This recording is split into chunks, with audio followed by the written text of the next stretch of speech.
Kristus, salam jumpa kembali dalam kasih-Nya. Hari ini kita akan kembali merenungkan firman Tuhan yang didasari dari kitab Injil Yohanes pasal 14 ayat 15 sampai 18. Mari kita berdoa terlebih dahulu, kita minta pertolongan Roh Kudus. Mari berdoa.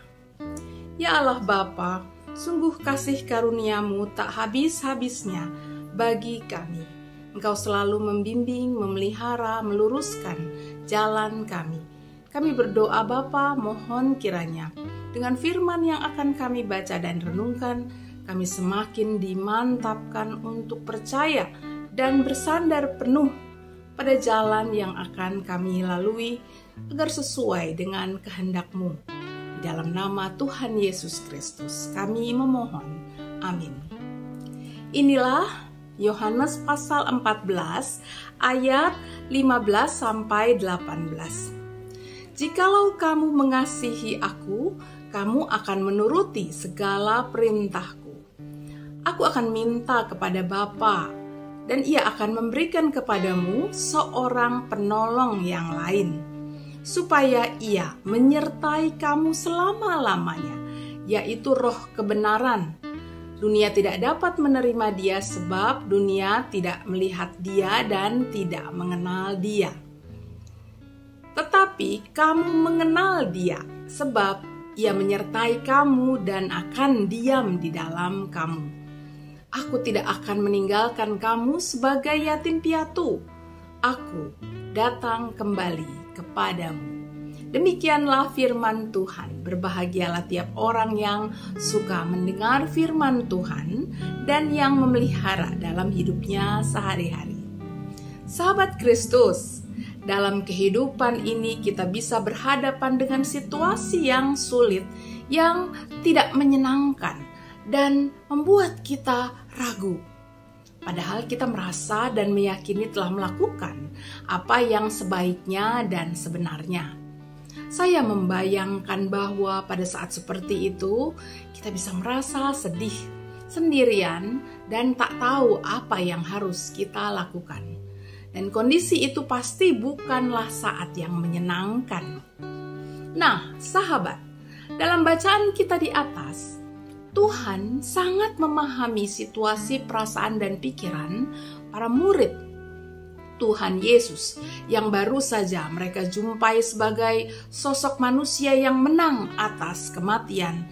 Ternyata kini mereka akan menyaksikan kenaikannya.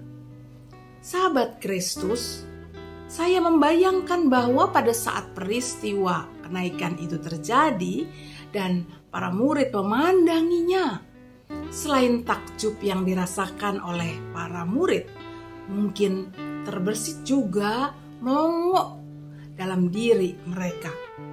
Pisahkan ada pikiran yang berkata dalam hati mereka, "Loh, jika Engkau naik Tuhan, saya atau kami dengan siapa?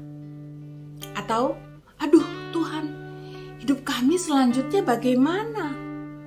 Dan sebagainya. Berbagai pernyataan kekhawatiran dan kesedihan bisa muncul karena Tuhan tak bersama mereka lagi pikirnya. Padahal mereka sedang bersemangat dan mau terus berusaha melakukan seperti yang dikatakan oleh Tuhan Yesus. Sahabat, namun dalam bacaan Alkitab di atas, para murid dan kita kini mendapat keyakinan iman karena kekuatan dan penghiburan dari Tuhan Allah yang menyatakan bahwa Tuhan Yesus tidak akan meninggalkan mereka sendirian sebagai yatim piatu. Tuhan Yesus tidak akan meninggalkan mereka sendirian sebagai yatim piatu. Roh Kudus dalam bahasa aslinya yang adalah Parakletos. Parakletos terdiri dari dua kata dari bahasa asalnya, yakni artinya para artinya di samping dan kaleo yang artinya memanggil. Jadi parakletos artinya adalah dipanggil untuk mendampingi, untuk membela. Untuk kita kini kita percaya dan beriman bahwa Roh Kudus akan mendampingi dan membela kita dalam segala keadaan ketika kita sedang berjuang untuk melaksanakan panggilannya. Jadi Tuhan memahami keresahan dan kegalauan apa yang ada pada diri para murid setelah kenaikannya, dan Ia juga memahami kita yang sedang melakukan panggilannya. Sahabat, Tuhan begitu memahami sehingga Tuhan berkata bahwa Ia akan mengirim seorang penolong bagi para muridnya dan kita kini. Sahabat Kristus, kita bersyukur sebagai murid Tuhan Yesus Kristus masa kini, karena diberikan kekuatan dan pertolongan terus-menerus dalam kehidupan kita. Diberikan kesempatan untuk mengubah diri, bertobat dan sebagainya. Kita yang lemah ini, yang dengan sungguh mau melakukan kebenaran Tuhan, dengan caranya lalu Roh Kudus menyempurnakan kelemahan kita. Kita yang merasa sendirian karena satu dan lain hal, tetap melihat persahabatan dan kehadiran Tuhan yang diberikan kepada kita melalui kuasa Roh Kudus atas berbagai macam makhluk dan juga manusia. Melalui mereka kita merasakan kuasa penyertaan Roh Kudus-Nya. Sahabat, kita yang merasa tidak berdaya lalu dimotivasi untuk menemukan kekuatan dan pancaran ilahi untuk membawa damai sejahtera Tuhan melalui diri kita dan hidup kita.